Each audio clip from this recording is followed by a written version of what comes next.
Gravity not binding. He can deny the laws of physics. How does she know that? Because from my point of view, it looks like he just shifted gravity to the building. It would still be binding, just be shifted, you know? I love that they're using the word binding too, like the Stormlight Archives.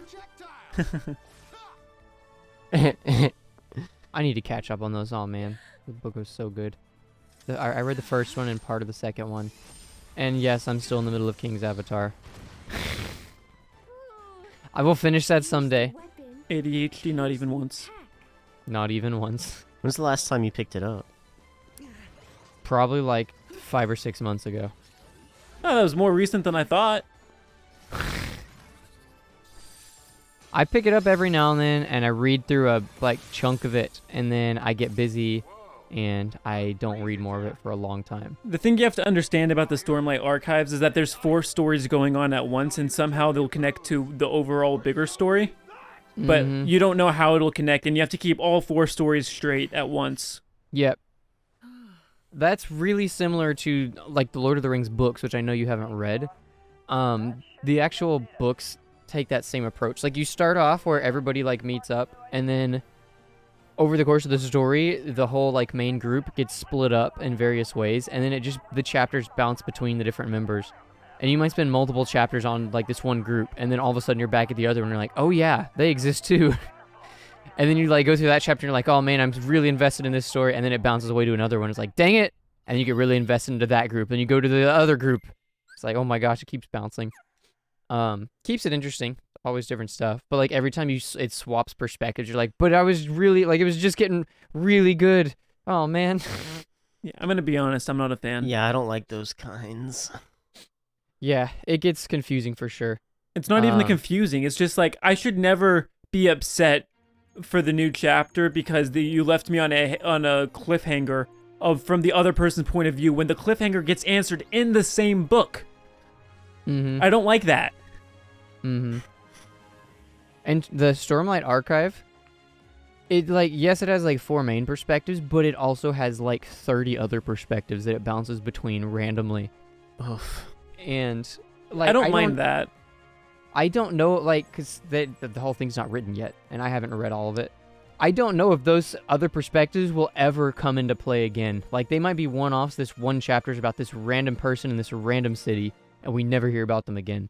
But I really like that because it, like, builds the world. Like, you go to places that the other characters have never been to, and this new character is, like, looking at things, and, like, you're getting descriptions of what's going on, and, like, these new cultures and all this stuff that you had no idea about from other characters, and then then you go on and you never see that person's perspective again, at least yet.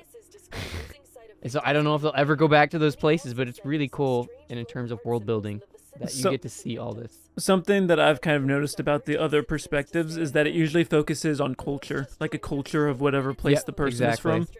And so it's like you said, it's like world building to just a little snapshot of whatever the culture is. And they're separated by like interludes, and they're not very long, so I don't mind those at all. What I can't stand is that I'm getting into a really interesting part with Kaladin, and Shannon's not doing anything. She's just like moping around for 7 chapters in a row, and I'm really interested in what Kaladin is doing.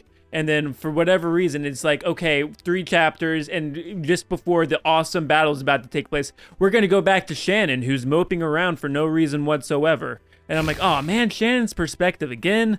And I just feel like that should never be your mentality while reading a book. Like, you should not be disappointed to see the next chapter. Here's a good way to dislike a character real fast. I like Shannon's perspective in general is like the most boring one of all of them. I don't even know if I agree with that, because she has some really interesting chapters herself, but just like the one that came to mind, the example that came to my mind, she wasn't doing anything interesting that one time. Well, I feel like she has a lot of time when she's not doing anything interesting. But then, like, when she does something interesting, it's really interesting. She's like, she has a polarizing story. I don't know. It's either, wow, everything's happening, or, okay, please, this is 5 chapters of you walking around. What was I gonna say? Oh no, I had something I was gonna say. Build off. Oh yeah, that's right. So Your problem isn't like the switching of perspectives. Your problem is when it switches perspectives in the middle of something like exciting happening, right? Yeah. Okay. It takes you out of the moment.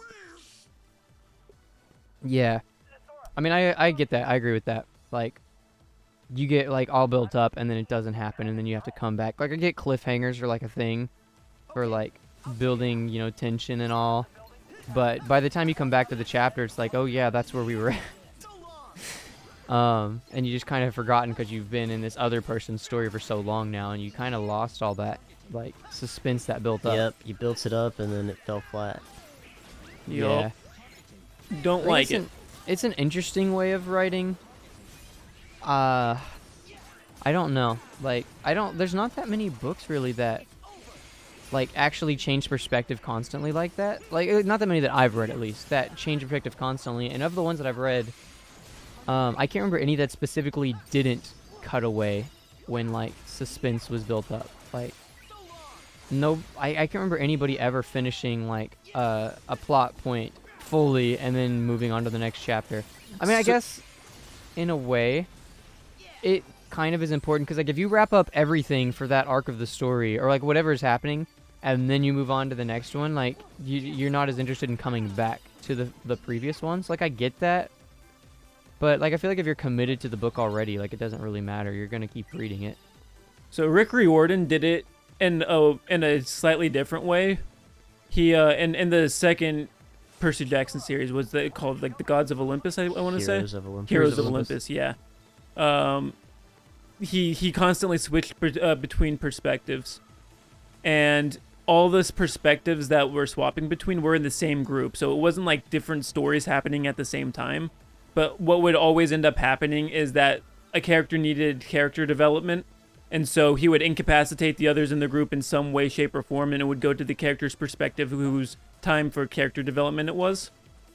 And so, like, they would be the only, like, a lot of times they would be the only one knowing the whole story of, like, what was going on at that point, because everybody else was not there. And it would, like, finish up their little character development arc, and then move on afterward with the next perspective. Interesting. So it wouldn't leave you on a cliffhanger. It would just pick up the same story from a different perspective because it was their turn for character development. Yeah. But that's because all the characters were mostly together, right? Yeah. Yeah. So that was, yeah, you're right. That was a different way of going about it. If the characters are actually in different places, or like in the case of Stormlight Archives, like don't even know each other or who each other are. I think I don't know what the best way to handle that is, like, other than wrapping up, you know, whatever that event is that's happening, making, like, tying up the loose ends there, and then going to the other person. Oh, I see something right there. There's a Mickey on the stairs. Oh. I just realized I was going the wrong way, so. Nice. To your No, right, Mickey, there's a not Mickey. the going the wrong way. There you go. There you go. Yeah. Did you know that subscribing to the channel is free? It's true. If you want to support us, you don't even need to spend money. Just subscribe, then view some of our videos all the way through. The watch time really helps us out, and it's a great option for collage students. Collage? Okay, who wrote this outro?